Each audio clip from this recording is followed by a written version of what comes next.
নমস্কার বন্ধুরা, অঙ্কিতা রান্নাঘরে সবাইকে স্বাগত জানাচ্ছি। আজকে বানাবো একটা পুরনো দিনের হারিয়ে যাওয়া রেসিপি, পটলের পাতা দিয়ে বড়া। তার জন্য প্রথমেই আমি পটল পাতাটা দেখিয়ে দিচ্ছি। অনেকেই আপনারা এই পাতাটা দেখেছেন, আবার অনেকেই কিন্তু এই পাতাটা দেখেননি, তাই একবার দেখিয়ে দিচ্ছি। বাজারে বা হাটে আপনারা কিন্তু এই পটলের পাতা পেয়ে যাবেন। এই পটলের পাতা দিয়ে আজকে খুব সহজভাবে কিভাবে আপনারা বাড়িতেই বড়া বানিয়ে নিতে পারবেন সেটাই দেখাবো। প্রথমেই পটল পাতাগুলোকে নিয়ে নেব, 3-4টে পাতা একসাথে নিয়ে নেব।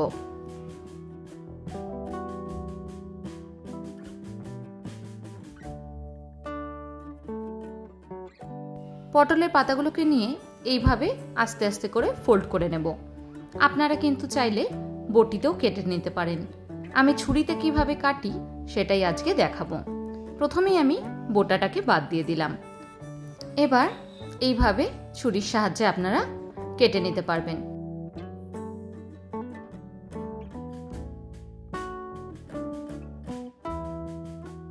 খুব বেশি কিন্তু মোটা করে কাটলে হবে না, এইভাবে অল্প অল্প করে সরু সরু করে কিন্তু কেটে নিতে হবে।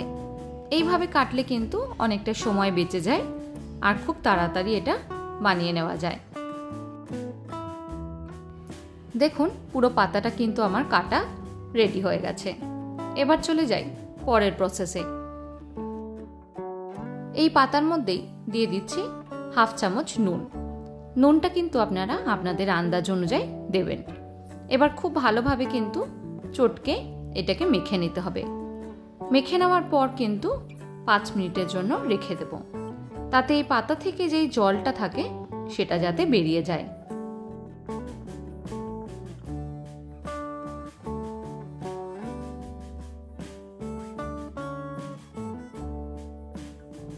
পাতাটা কিন্তু খুব ভালো করে মেখে নিয়েছি। এই রান্নাটার জন্য আর লাগবে ভিজিয়ে রাখা মুসুর ডাল। আপনারা যদি নিরামিষ দিনে করেন তাহলে কিন্তু আপনারা বেসন দিয়েও বানাতে পারেন, কিন্তু চেষ্টা করবেন এইভাবে মুসুর ডাল দিয়ে বানানোর। মুসুর ডালটাকে আমি কিন্তু আধ ঘন্টার জন্য ভিজিয়ে রেখেছিলাম। দিয়ে দিলাম কাঁচা লঙ্কা। এবার মিক্সিতে দিয়ে একটা রাফ পেস্ট তৈরি করে নিতে হবে। খুব বেশি মিহি পেস্ট কিন্তু লাগবে না। আগের থেকে নুন দিয়ে মেখে রাখা পাতাটার মধ্যেই এবার ডালটাকে দিয়ে দিচ্ছি। এর সাথেই লাগবে 1/4 চামচ মতন হলুদ, 1/4 চামচ কালো জিরে আর 1/4 চামচ মতন লাল লঙ্কার গুঁড়ো। সমস্ত মশলাগুলোকে এবার কিন্তু খুব ভালো করে মাখিয়ে নিতে হবে। একটু ডলে ডলে মাখবেন যাতে খুব ভালোভাবে কিন্তু পাতাগুলো মজে যায়। ডালটা বাটার সময় কিন্তু আপনারা জলের ব্যবহার করবেন না। মাখতে মাখতে কিন্তু পাতাগুলো একদম নরম হয়ে যাবে। এই রান্নাটাতে কিন্তু আর কোনো রকমের জিনিসই ব্যবহার হবে না।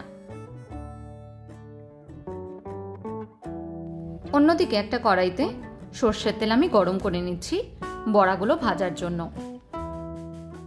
তেলটা ভালো করে গরম হয়ে গেছে। এবার হাতের সাহায্যে এইভাবে দাবিয়ে দাবিয়ে বড়ার শেপ দিয়ে এক একটা করে বড়া কিন্তু দিয়ে দেব।